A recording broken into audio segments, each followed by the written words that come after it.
So, hello, good evening, everybody in London, and good day to everybody in the US. And in the rest of the world.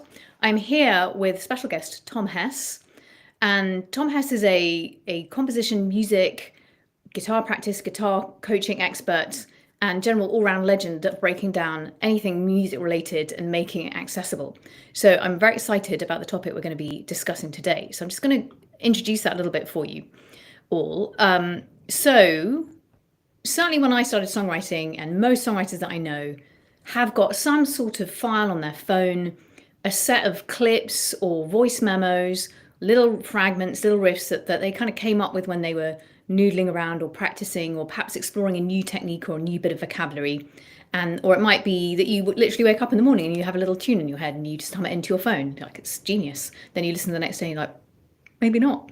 But we've all had that. Most of us have had that experience of finding something that caught our eye, that we thought, oh, I like this. This could be, I could turn this into something. And we responded to something about the idea at the time. We liked something about it. And we thought, maybe I'll do something with that. But we've probably also all been in the situation where a lot of time passes and that idea is still the same thing. It's not magically turned into the world's best song or even just a song. So sometimes I think we're not aware of the obstacles that exist between that first moment of that first thing of like, oh, I've come up with this idea, I kind of like it, and the end point of having a finished song. We might not. So when you're practicing your instrument, you've got some kind of process for that, even if it's really rudimentary. And that process, I remember when I was at high school, the process would just be taking out the book and playing the thing in the book. But there's a thing that you're doing when your mind says, now we practice. And that was a very unsophisticated way of practicing, and Tom Hess can definitely show you much more sophisticated ways of practicing, among other things. But we will have some kind of process for practicing, and out of that process, some compositional ideas have emerged. But we often don't have a separate process for specifically developing our compositional ideas. So that might mean that we've never really thought about what conditions are needed. And we take for granted that to build skill on our instrument, there's some kind of practice going to be involved. But we maybe haven't thought, what are the conditions that are needed for me to turn these ideas into songs? Like, what time am I going to need to invest? And what am I going to do in that time? It's often just something we haven't really thought about, as if we expect a finished result to materialize and crystallize out of the same conditions that our little seed idea did. And actually, for us to arrive at a finished song, that idea has to have something that comes before, something that comes after. It needs to be given some sort of meaning and framing. We've got to make decisions about what we want to hear next to it. Like, what value does it have in various respects? It could be sort of value dynamically or value emotionally. Like, how does it fit? What does it express? What does it mean? And that is quite a different process to just noticing you like the way something sounds. And when you think about it like that, you can see that expecting the same activity that produced the idea to produce the finished song actually isn't all that reasonable, but it's just probably quite often doesn't occur to us to think about it. So that's one obstacle, one way in which it can be hard to turn our seed ideas into finished songs. So there's a missing piece that we haven't seen. We just haven't inventoried what's required in a very complete way.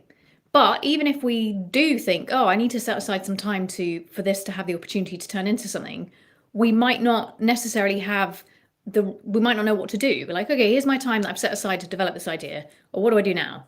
We might not have any steps that we know to take, or techniques, or understanding of what to do to develop our idea.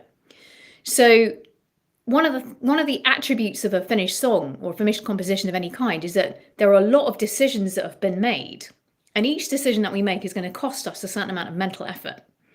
So there's some research to do with parole judgments, and the parole board is much more likely to grant a change in the judgment in the morning than the afternoon, because we get decision fatigue. So decision making is kind of like mental labor.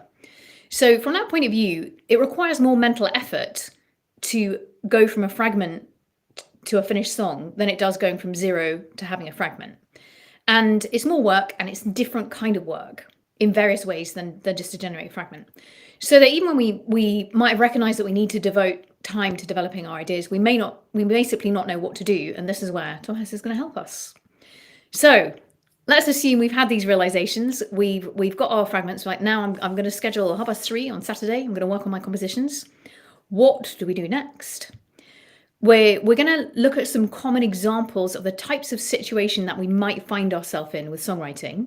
And Tom Hess is going to give us all kinds of ideas of what approaches we might take in that situation to build on what we've already got.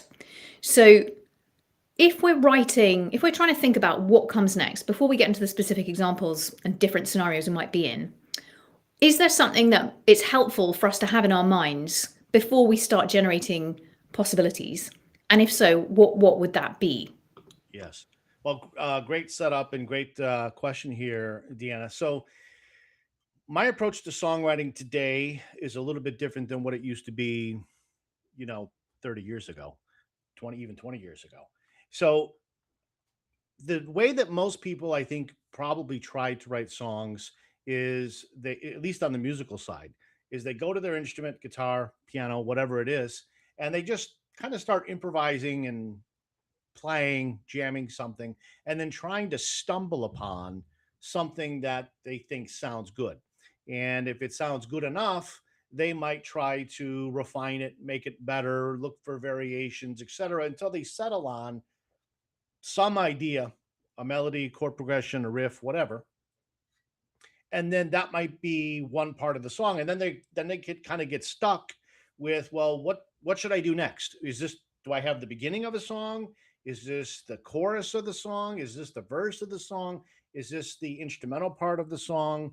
None of that is even decided because the origin of the idea just came from a random process without really any forethought or planning or thinking or objective or goals in mind, other than let's just pick up the guitar and try and come up with something that sounds kind of cool. And then that's usually leads you to immediately you're stuck. You get an idea. If you eventually find one that's good, you immediately hit the brick wall. You don't know what to do with it. You don't know where to put with it. You're not sure how to connect it with anything else because you don't have anything else. Or maybe in your mind you start thinking, well, I've got some other ideas for some other unfinished songs that I never completed. Maybe I can see if my new thing will connect with one of those. And now we have like these little Lego pieces, and we're trying to put them together and see if they'll connect and build something that is cohesive and makes sense and is interesting and kind of sounds cool. That is that is one way that one can write songs, but it's very inefficient. It can be effective sometimes, but there's a huge trial and error process. And the problem with trial and error is all the error and all the time that goes chasing going down paths that don't lead anywhere. So my approach today is a little bit different. Now I do have more than one approach to writing songs, but I'll give you the one that I probably is would be the, let's say, the most reliable in making you a better songwriter. Okay. So it basically works like this.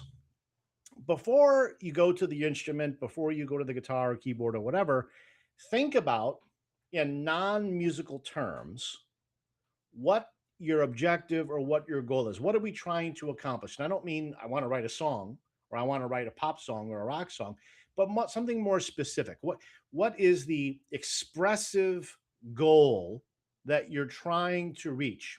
Okay.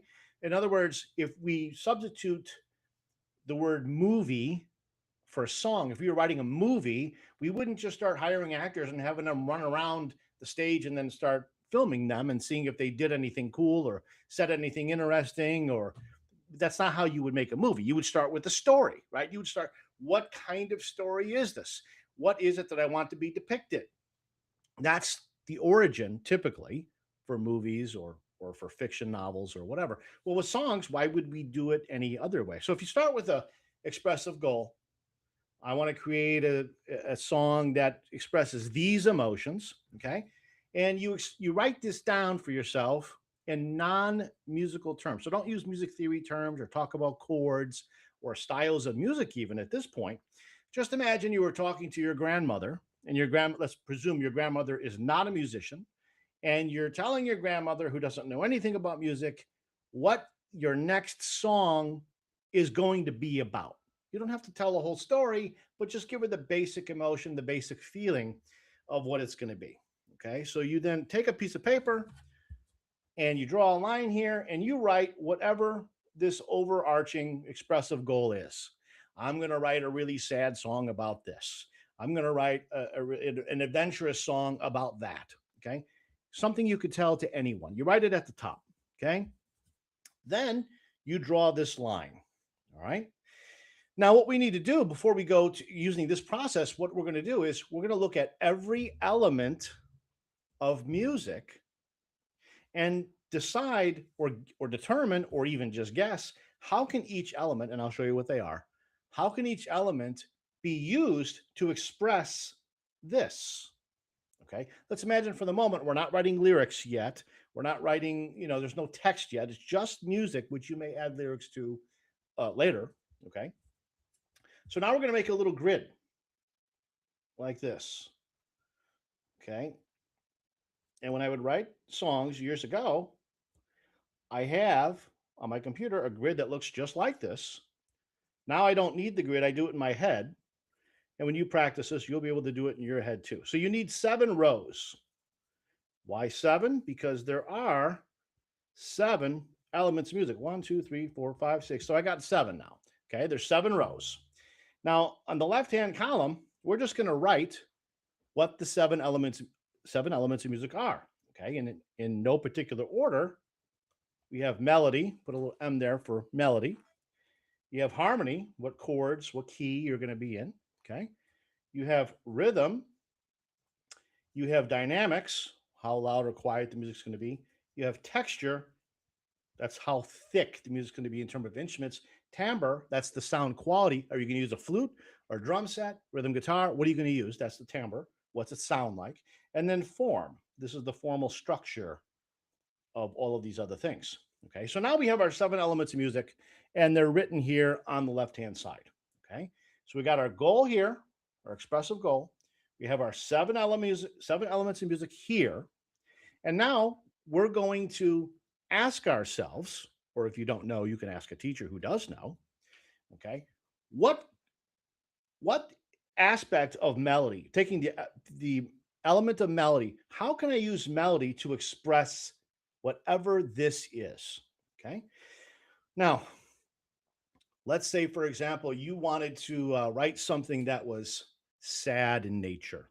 So melodically, what are some things that you might think about? Well, you might think about pitch, the contour of the melody. Melodies that go down tend to sound more sad than melodies that go up. That's not always true, but as a general rule, that's generally true. Okay. This is why for centuries in classical music, when you had especially stepwise or chromatic descending bass lines, that were often associated with the feeling of lament. You'd hear this all the time. Okay. So descending lines, are more on the sad side. They reduce tension. Ascending increases excitement or attention. So that's something you might put in this. Okay. The contour alone isn't going to make this happy or sad, but in combination with other elements, it's going to combine to help you express what this is. Okay. You might think about what melodic notes. If you were in let's say you were in a minor key, that would be harmony. Okay. If you were in a minor key and you were playing the 1 chord from that key, if you were in E minor, you played the E minor chord, and you wanted to know what is the saddest possible note I could play melodically over that chord. If you don't know, I'll tell you, it's the 9th or the second scale degree over a minor chord in a minor key is the saddest sound you can make on a keyboard with your voice or on a guitar. Nothing is more sad and lonely and destitute than a 9th over a minor chord that's in the same minor key. Okay, that's something that I know. If you don't know that, that's something that you would learn. But the point is that you go down, you think about rhythm, you think about dynamics, texture, timbre. All of those things help you to express this. Now, I realize that people listening may not know what to put in these boxes, may not understand how rhythm can be used to express excitement or to express something that is somber, or how to express something else. Okay, how to express triumph. You may or may not know these things. So how are you going to learn? Well, there's 2 main ways. The first way is you go take lessons from someone who does know and can teach you. That's the first way. That's the shorter way. The second way, The longer way, but you can do it on your own, is you go through the music that you like. Okay, this will take quite some time. You go through the music that you like, and you go through the exact same exercise, but in reverse. The song already exists. You know what the general feeling of that song is. It's a sad song, a happy song, a party song, a whatever song. Okay. You know what its general feeling is. Okay. Don't write the story. It's a song about a girl who does go and talks to a boy. You're not writing that. Just the feeling, not the story, not the feeling. Okay. You write this, then you go listen to the first part of the song. So this whole column here might be just the opening, the introduction. Maybe that's the verse, maybe that's the chorus, etc. These are sections in time, these columns. You go and you listen to it and you say, okay, well, what are the chords do? What is the harmony right here for this part? What key is it in? Major, minor, something else? Is it blues? What kind of chord progression is it? Is it a movement from the 1 chord to the 6 chord? Is it from the 2 to the 5? What is it? What about the chords are helping to express that emotion? Whatever you can identify, you write it down. Okay. You do the same for melody. What's happening in the melody? What are the intervals? Are the intervals close together? Are they spread far apart?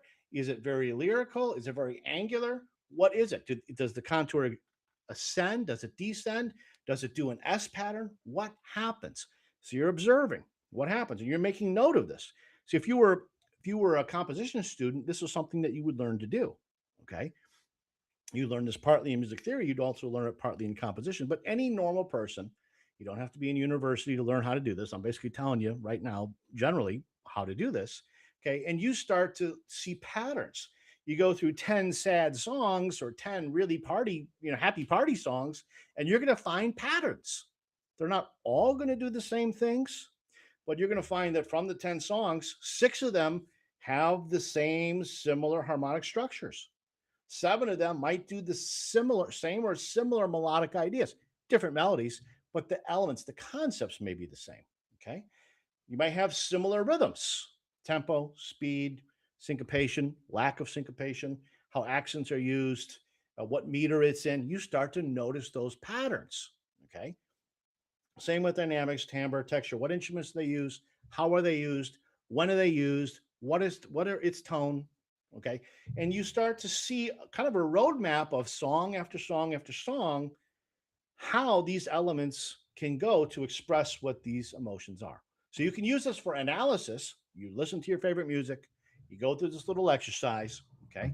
It's helpful if you do it on paper the first few times, but eventually you won't need to do it on paper anymore. You'll listen, and in your head, you'll just populate these things. You'll know, you can hear it, you'll pay attention, and you'll see those patterns.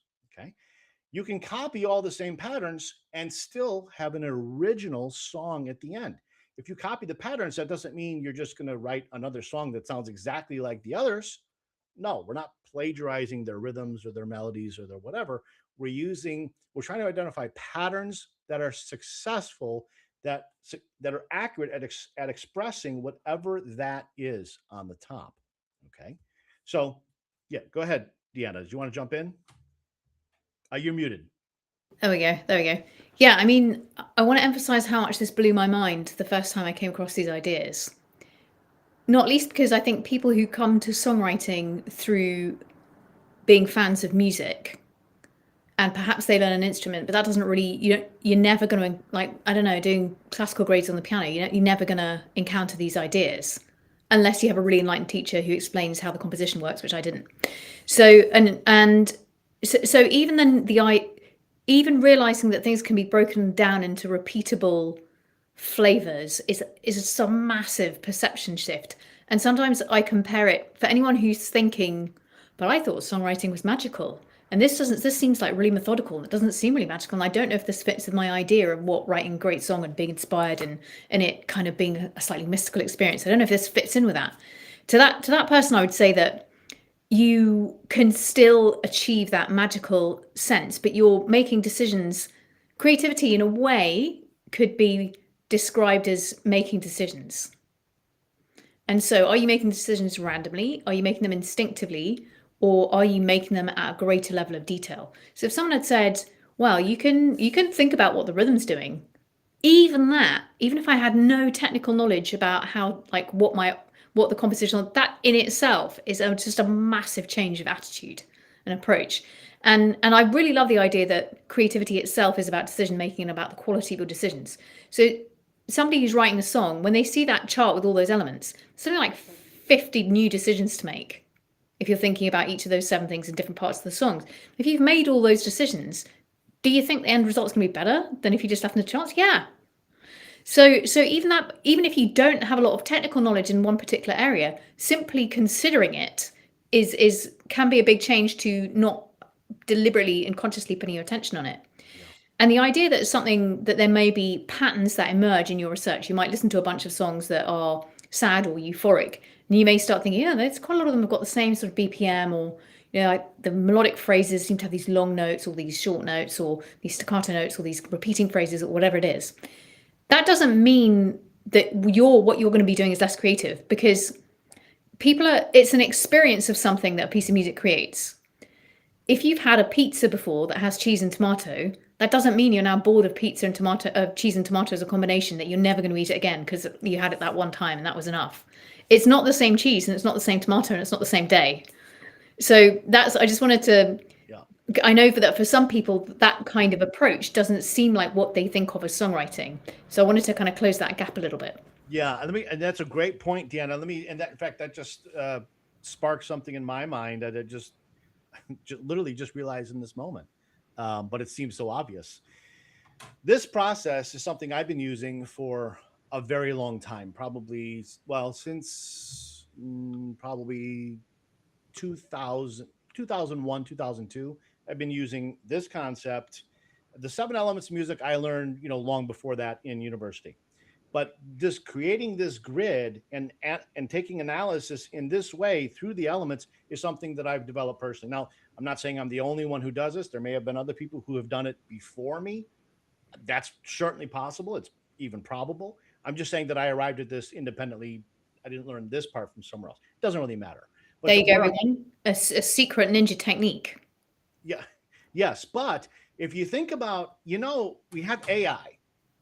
How do you think if you created a prompt for AI to write a particular song, how would it do it? How does it know how to write a song and have the song sound very similar to the style of songs that have existed written by us human beings for many, many years? It's doing exactly this. It's taking songs, okay? It's breaking them down into elements. It's cataloging patterns. Now we can do it a lot faster than you or I could do it, but it is doing it. Okay, it's doing it probably thousands and maybe millions of times. Okay, it sees all those patterns and it's just taking all that and going in reverse order and creating using those patterns. Now that's good and that's bad. It's good for us humans. It's good in the sense that you already know the process that AI is using. It's using exactly my process. I didn't train AI to do it. It's just how else could it do it? Of course it's doing this. Okay. Assuming it's not plagiarizing songs note for note, it is doing exactly this. Okay.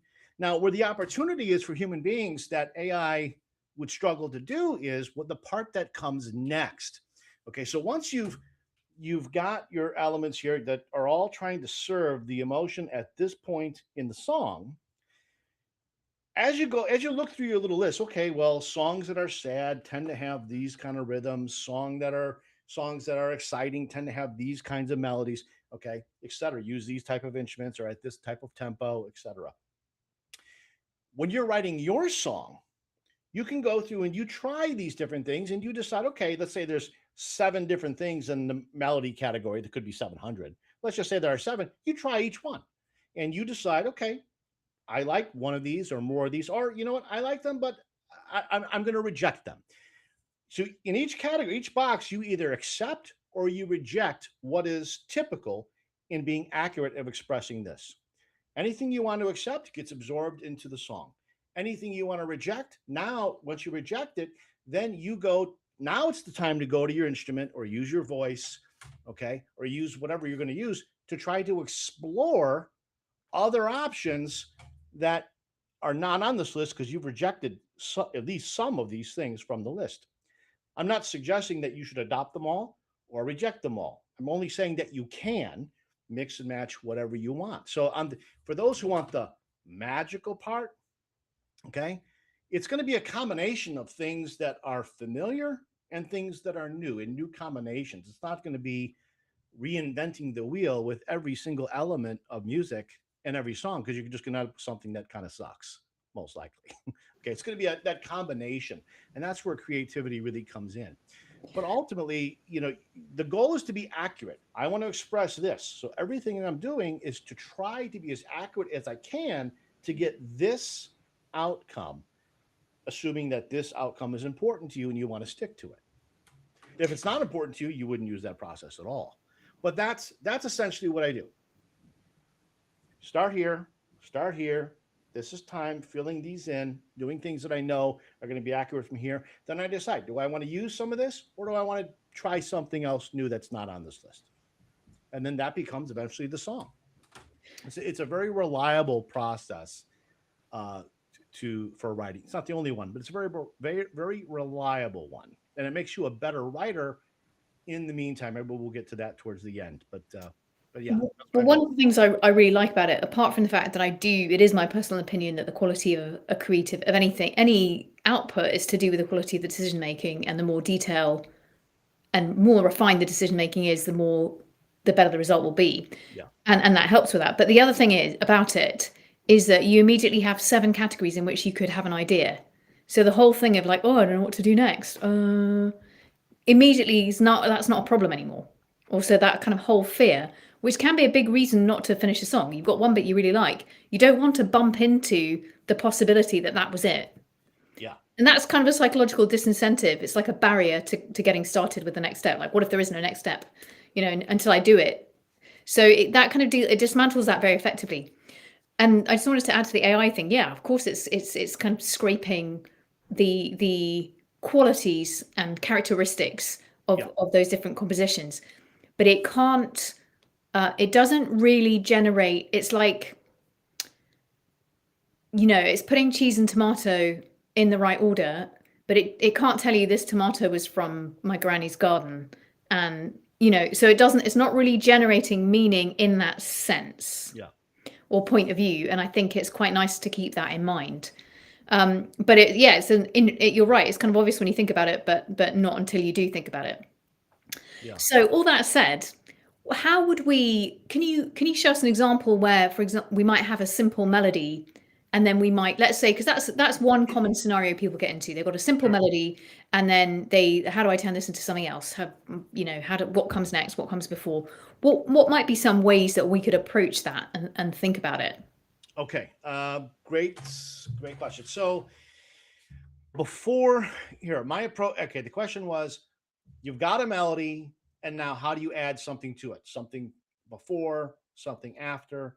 Okay, so we're working through time, a before event or an after event or both. Okay, so in order to get to what are some ideas that you can do before and after, let's first begin by what are all the options we can do underneath. Okay, so I'm going to draw you a picture this way.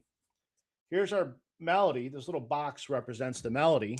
Okay, and Deanna just asked, what do you do before, or what do you do after? So this is time. Before, there's the melody, there's after. Before I explore the outsides, I'm going to explore everything under, or over, if you will, the melody itself. Because in here, in these different possibilities, these different variations, which you likely would have already thrown away or not even looked at, are going to be a massive resource for things that you can use before or after. So there's a connection to this, but these things are not the same as this. So let me show you a simple process that anyone can use to do that. So we go from here down to here, and that's going to give us lots of concepts that we can use for the before and after. Again, this is not the only way that you can develop things before and after. You don't have to do this. I'm just showing you a very easy, very simple way that you can generate ideas without just going to your guitar or the keyboard and randomly, just through trial and error, trying to come up with something that doesn't suck. Okay, so let's say we have Let's say we've got this melody. We'll make it a 4-note melody. We'll play the root, the third, the fifth, and then the major seventh. So I'm going to do this in the key of E. I'm going to play these 4 notes. The root, that will be E. The third, that will be G sharp. The fifth will be B. And the seventh will be D sharp. We're going to play those 4 notes. Okay, so that's our simple little melody. It's not the greatest melody in the world, but it is a little melody. Okay, so in the key of E, here we go.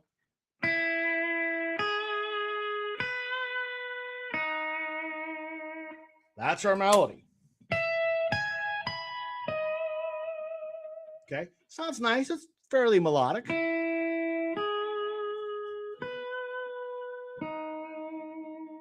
Now, the melody exists. It's at this level. Okay, we got our melody. We're now going to look what happens. What can we do down here? Well, there's many, many things we can do. I'll just show you a few things. Let's take our melody and let's decide how we're going to harmonize the melody. In other words, are we going to play one chord over the whole thing? Are we going to cut the melody in half and have one chord for the first 2 notes, another chord for the second 2 notes? Are we going to have one chord for the first 3 notes and then change chords here? Okay. So in other words, you got your melody, and I'm just going to draw a little line, a little dotted line that tells me, okay, right here on this side of the dotted line, we've got some chord. I don't know which one yet. And on the other side of the dotted line, that's where we're going to change chords. Okay. We could have put the dotted line over here. We could have put it over here. We could erase it and have no dotted line and have one chord over the whole thing. Totally your choice. So we're just going to try and see what happens. Okay, so I got my little dotted line right there. All right. So now I'm going to attempt to play this melody and imply a chord at the same time. Okay. So I'll start with an E chord. Okay.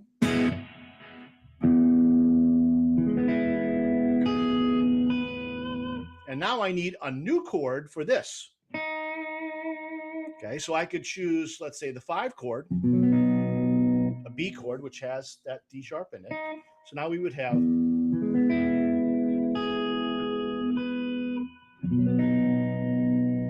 Okay, it sounds kind of nice. It's maybe a little bit boring. I mean, to my ear, it's a little bit boring, but it's okay.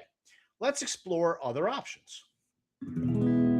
Instead of playing the B chord here, the 5 chord, let's play a 3 chord, the 3rd chord of the key, which would be G sharp minor. How did I choose G sharp minor? I just chose a chord that's in the key of E that has that note, the final note of the melody, the D sharp, the 7th, in it. In other words, I chose a chord that has these 3 notes in it, and now I'm choosing a different chord that has that note in it. Okay. First, I tried B. It was okay. Not great, but it was okay. I'm going to try now G sharp minor and see if it's better. And you can be the judge whether you like it better or not. Okay.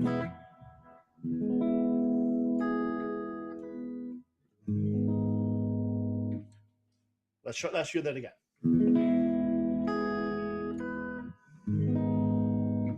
To my ear, that sounds better. I like that better than the B. You don't have to agree. If you like the B better, cool. Then you take the B. If you like G sharp minor better, then use that chord.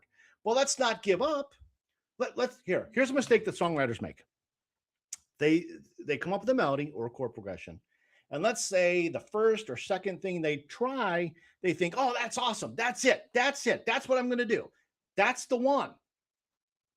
And they write it down or record it, and they miss out massively on other options that either A, could be better, or B, even if they're not better, they might still be useful over here. Okay. So remember that. So we're not just looking for how are we going to make this sound best. We're looking for what are we going to do? How are we going to generate material that we can use over there? We still need to do that. Okay. Or we still could do that. All right. So now let's not, I like the G sharp minor chord. Well, let's not give up yet. Let's find another chord that has that note in it. Okay. Or we don't even need that fine one that has any chord in the key that you just put it in there. So we could try C sharp minor. And as the final chord. We just take that note out, E, and put the D sharp in. So now we'd have C sharp suspended second. Let's see what that would sound like.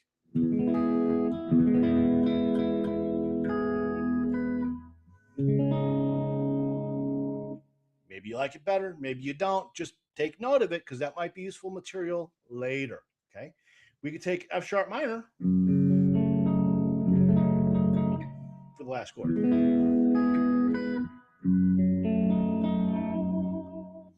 Just make a note of it. How does it feel? Don't judge. Don't say sounds good, doesn't sound good. I like it, I don't. Just write down its emotion. Just do that for now. We'll make decisions later. Right now, we want to identify what is the feeling that you have when you hear those chords for each of the options. That's going to be useful later. It's going to help you get unstuck when you are trying to write the next parts of the song. Okay, let's try an A chord for that last note. Now, D sharp is not in A. It's not in an A chord, but we can jam it in there and make it part of it. Check it out.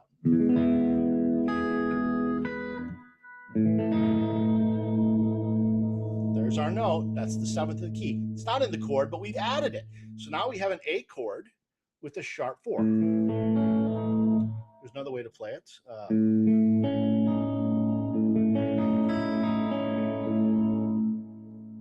You might think, oh, that kind of sounds cool. That sounds a little mysterious.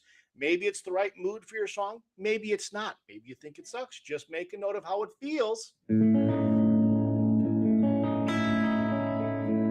and write it down for yourself. Okay. We can also change the first chord. Instead of doing E here, I went back to the G sharp minor for the last chord. Let's change the first chord from E to, let's say, C sharp minor.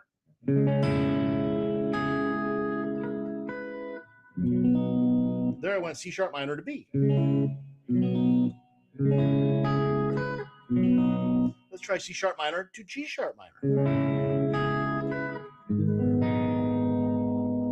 Okay. Again, we're not yet making decisions about what's going to be in the box. That's going to come a little later. We're generating concepts and materials by identifying what is the emotions we can have here. Okay. Now, let's now assume you've done that process. You've tried different options. You've taken a piece of paper and a pen. You wrote down what you tried, and then you wrote down how it felt to you. That's valuable insight. Okay. Then once you've done all that, you're going to make a decision. Okay, I think for my song, for this part of the song, for my melody, I think that these chords are what I want to go with. I'm going to do the E and the B, or the E and the G sharp, whatever. It doesn't matter. You choose what you want to do here. But you've got all this material that you've just did. Okay, let's say you kind of thought that E to G sharp minor was cool here, but you also kind of like the feel of the C sharp minor going to the A. You rejected it for this part, but you still kind of thought it was kind of cool. Okay, so instead of throwing it away, we can now try that over here. Not with the same melody. We don't want to play the same melody again because we're looking for, if that's a verse and that's a chorus or some other part, we're looking for new material, but we can draw from this. Okay, so again, let's assume your choice was E and G sharp minor for the melody.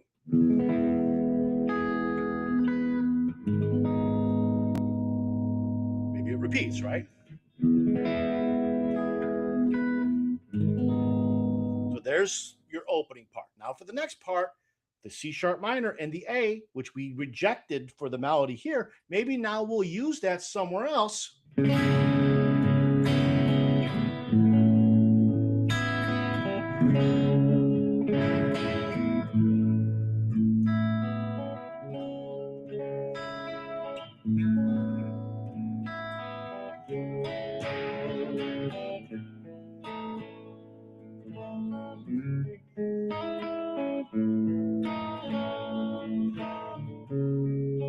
I'm just making this up, okay? Literally off the top of my head. Just took the C sharp minor chord and the A, which we previously rejected for this. That's been rejected, but now we're going to take the chords and just now we can experiment.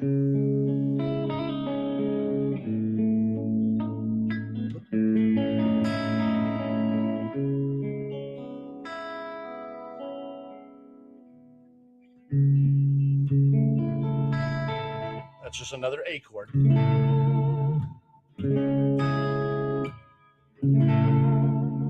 So maybe you like that. So I'm just showing you.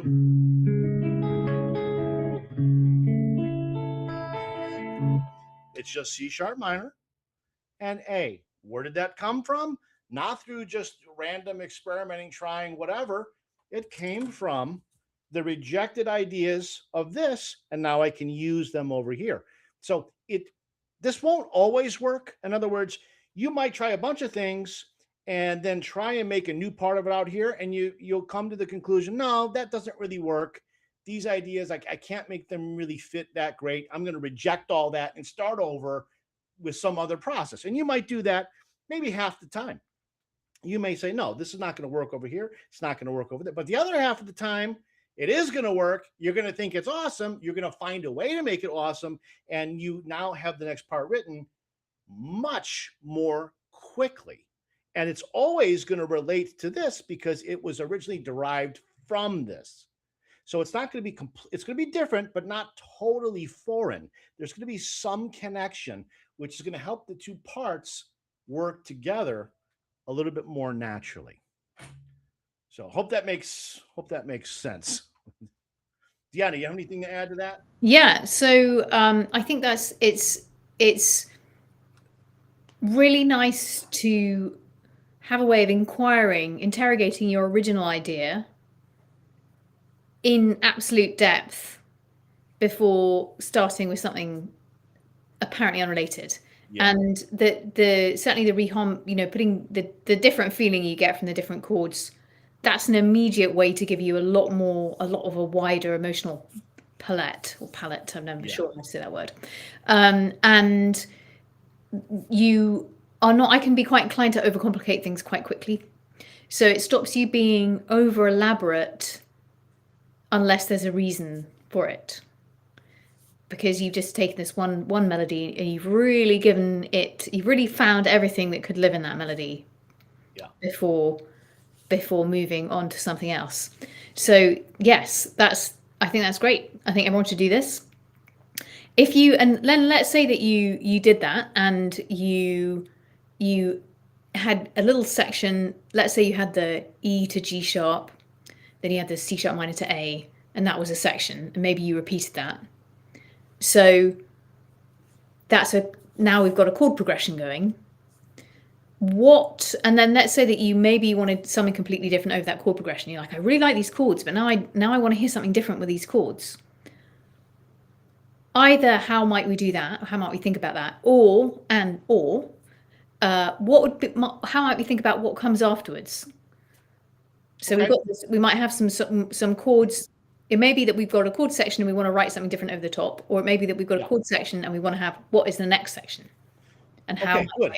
Yeah, great. Okay, so let me start off by saying that I think for most songwriters, most people, most inexperienced songwriters at least, when they create a part of a song, we'll go back to our little map here. They create any one of these, we'll say that one, and now they want to write the next section.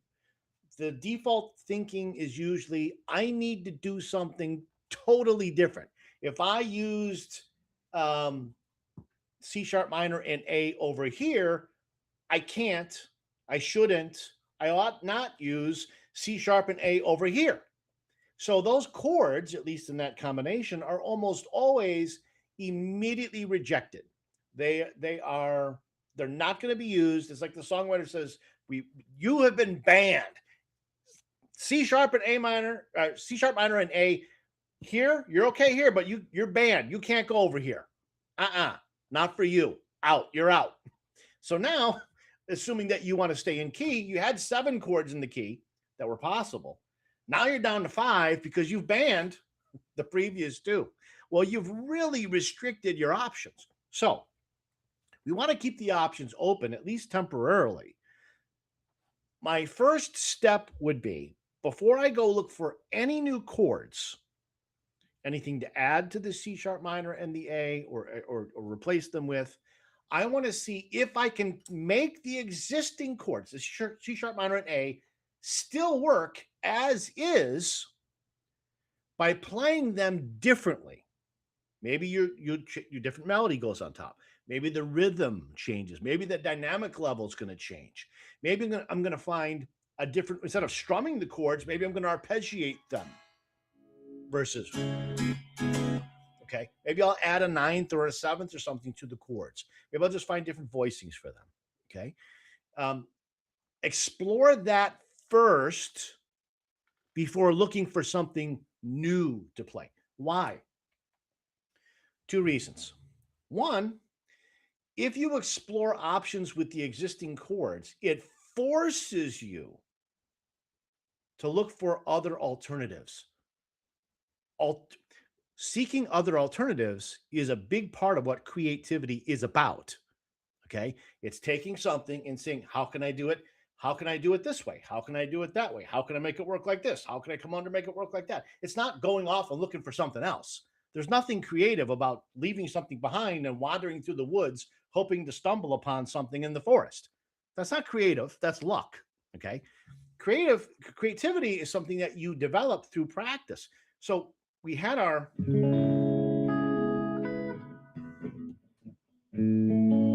whatever the chords were. Yeah.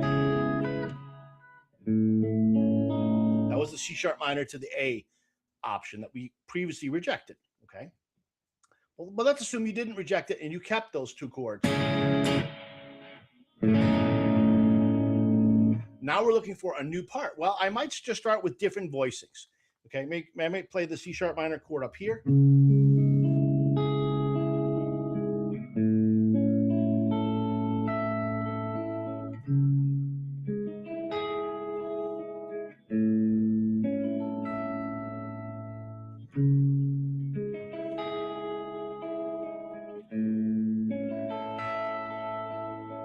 Now, there's no melody there. It's just chords, but it's very different than this.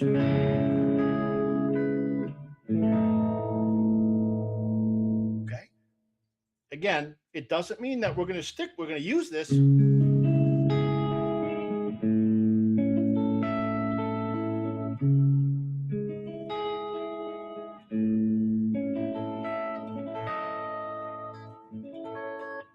You're exploring options.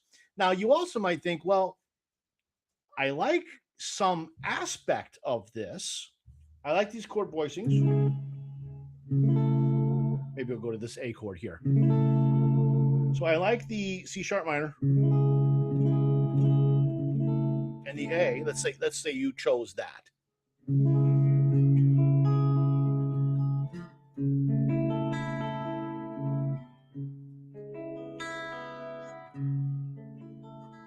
Maybe you say, well, I kind of like these chords, but it's bothering me that it's still C sharp minor and A. So how can I extract something from what I just did without literally repeating the same root notes, C sharp minor and A? Well, this chord here, which is quite nice. This is an A chord in first inversion. The third is in the bass. Maybe you like that sound. I don't know if you do. Maybe you do. Well, can I use this chord voicing, but just simply change the root? Instead of it being A, maybe I can use it for a B chord. I can also use it for E, right? Come down here.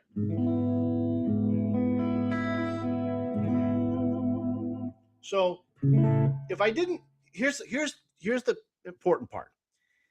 If I had said, okay, we got C sharp minor and then A, that's it. Can't use those chords. Guess what would have happened? I would have missed out on trying these different chord voicings.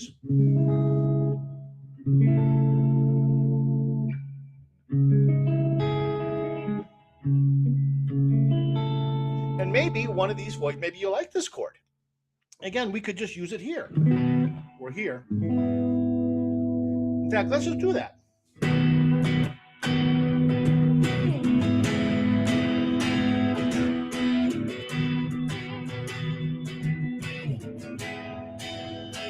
Now, I don't know if you think that sounds good or not, but you might.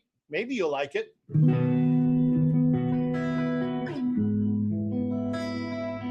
All I'm doing is playing B to E. That's all that is.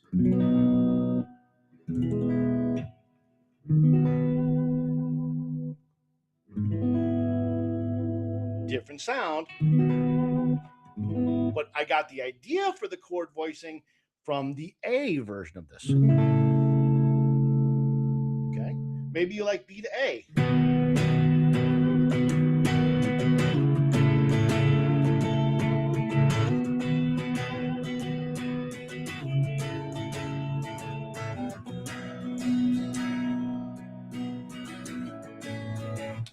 Maybe that becomes the next part of the song.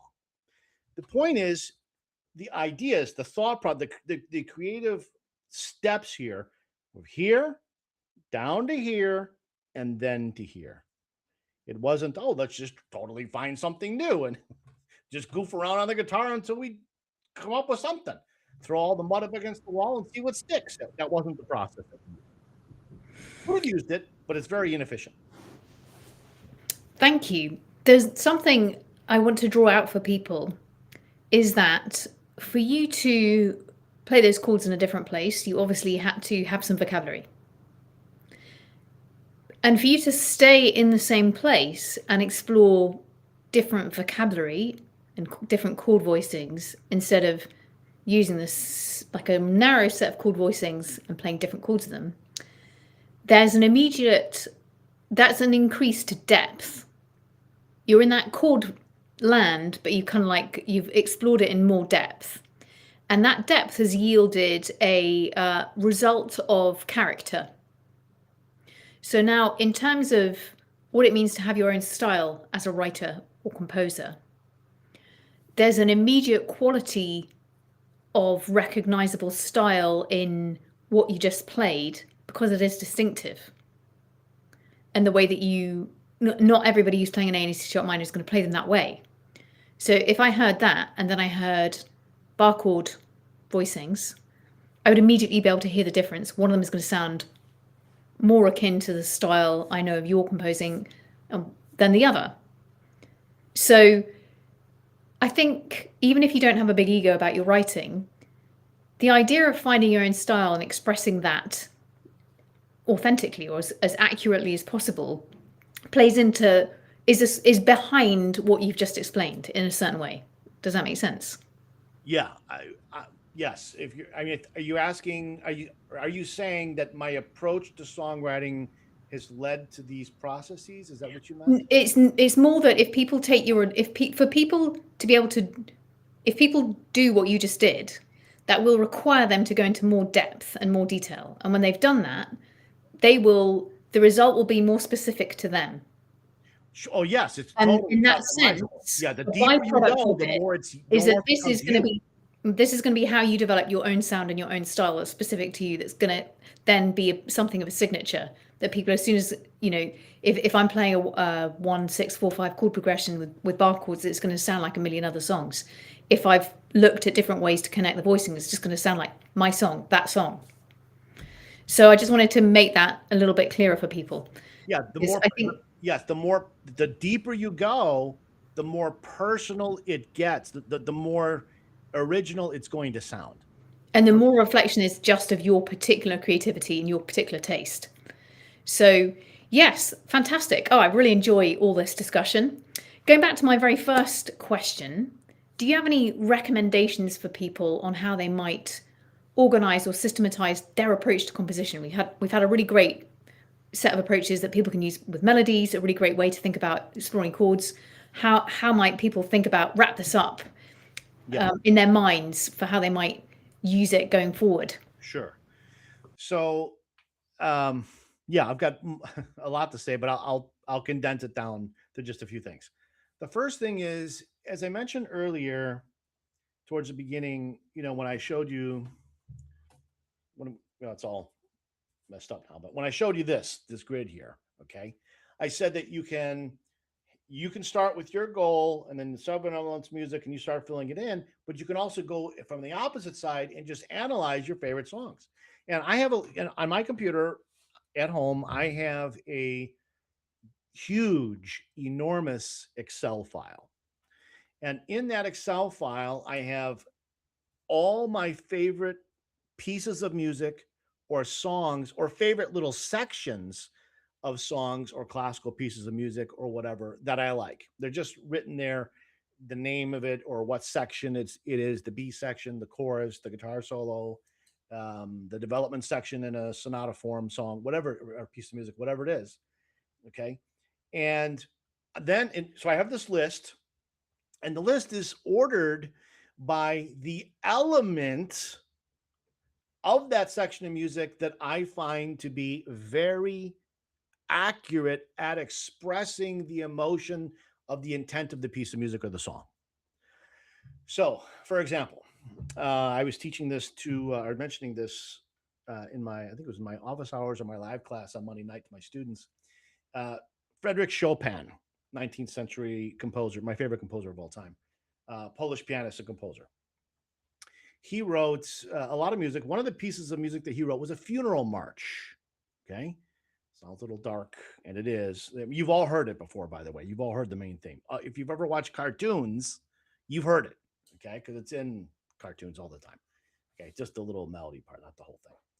Well, there's a particular rhythm that you will hear in that funeral march that very precisely, very accurately expresses the somber, tragic feel. So if I want to recall, what are some rhythmic things that would express this emotion or some other emotion? My file here has all of that written down. So if I wanted to look for quick examples, let's say I was most of these I memorized, so I don't need to look at the file anymore. But when I started it, I didn't have it memorized, and I would look at here's the emotion. Here are all the pieces of music that I'm aware of, that I've learned, that I've studied, that I've watched, I've paid attention to, that contribute to that emotion. Here are the ones that do this with melody. Here are the ones that do this with harmony. Here are the ones that do it with rhythm. Here are the ones that do it with dynamics. So I have a whole reference chart that I can just go if I wanted an idea from one of these elements, okay, to express this. I can just go to this chart like, yep, I got 13 of them for melody alone that expresses that concept, that idea. Okay. Now, truth be told, it took me years, literally years, to build that file. Okay. And it wouldn't even make sense for me to share that file because that's just how those pieces of music affect me. Your favorite songs are probably different than mine. Okay. So you need to make one. You could make one for yourself.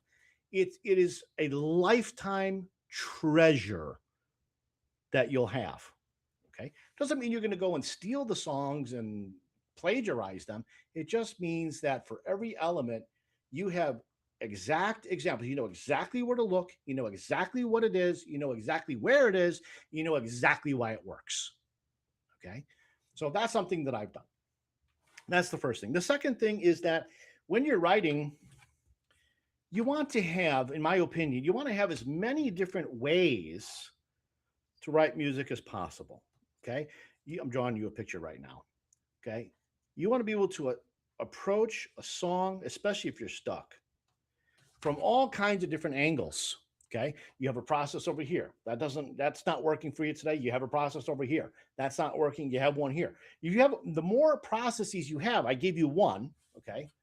I gave you two. I gave you this one, and then I gave you this one. Okay.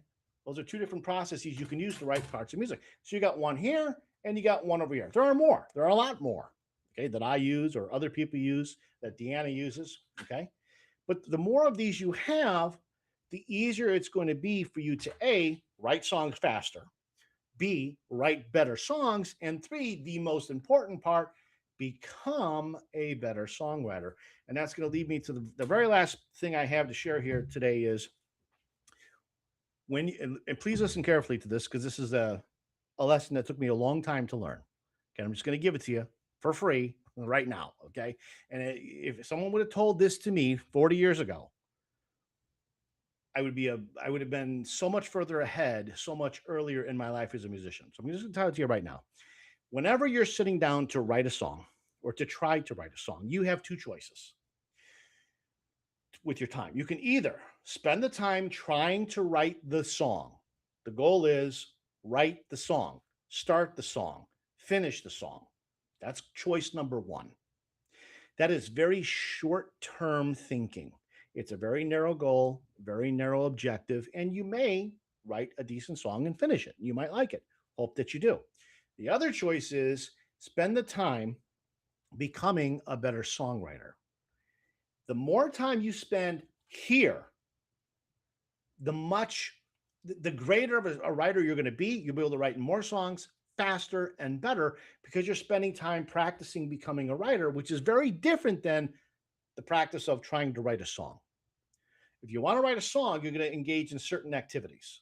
If you want to become a better songwriter, you're going to engage in different activities. They're not the same thing. It's not the same process.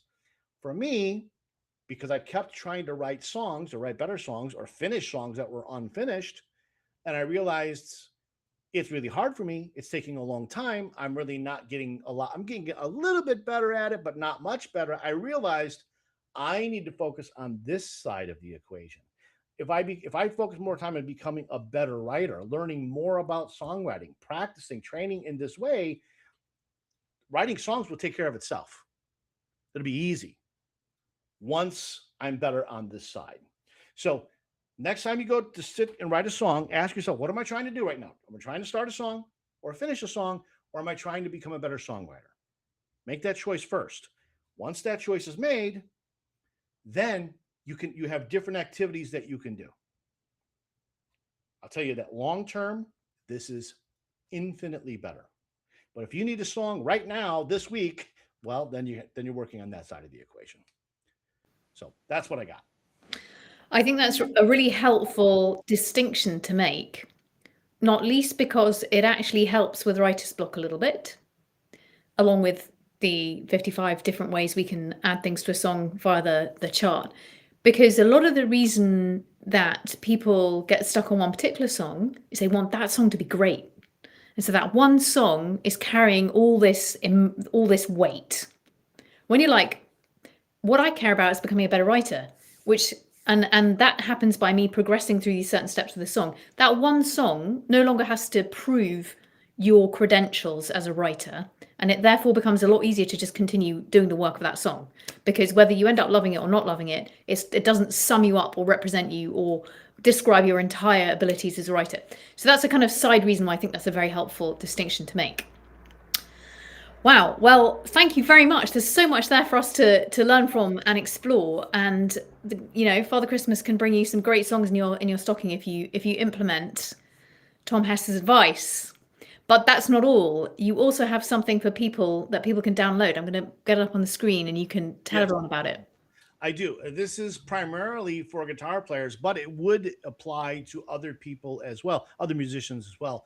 It's about natural talent, how to install natural talent into your guitar playing. And again, if you don't play guitar, it still will apply. 99% of it still applies.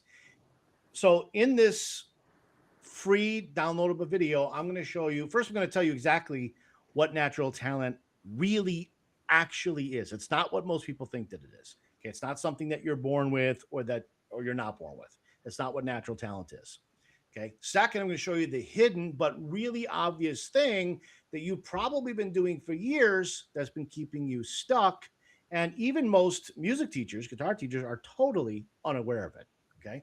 Next thing, I'm going to give you a totally different, effective way to practice guitar or whatever your instrument is in order to install natural talent. You can acquire natural talent. It's not something you either have or you don't. Okay. You can acquire it. You can develop it. You can install it. I know you can because I've done it for people, many people over the years, and you can do it too. This is totally free. I don't charge for this. Just download it. You'll be glad that you did. It's a free video. Just follow it. It's easy. The steps are easy, and I think you'll like it. So yeah, definitely go and grab that ASAP. I also have something for people. If you have not already got this, this is everything I wish I'd known before I started out writing lyrics. it has one idea that completely, if you never learn anything else about writing lyrics, but you cotton onto this one idea, it's totally transformative. And it helps you, there are some lyric writing analogues to the thing of what comes next, and how do I decide what comes next, and how can I come up with what comes next based on what I already have. So that the ideas that we've been talking about relative to music, the lyric writing component of that, there's ways of doing that in this ebook. So if you don't already have it, definitely head over and get that. Just remember me at the Grammys. Those I'll put those up, back this end screen back up, and I'll put the links on the chat. But just to remind, it just remains for me to say a very big thank you for Tom Hess. I love the way you analyze and explore these topics, and I always enjoy these discussions immensely. And I know everyone has got a huge amount of benefit from it. So I really appreciate the time to come on the channel. Thank you very much indeed. My pleasure. Thank you, Deanna.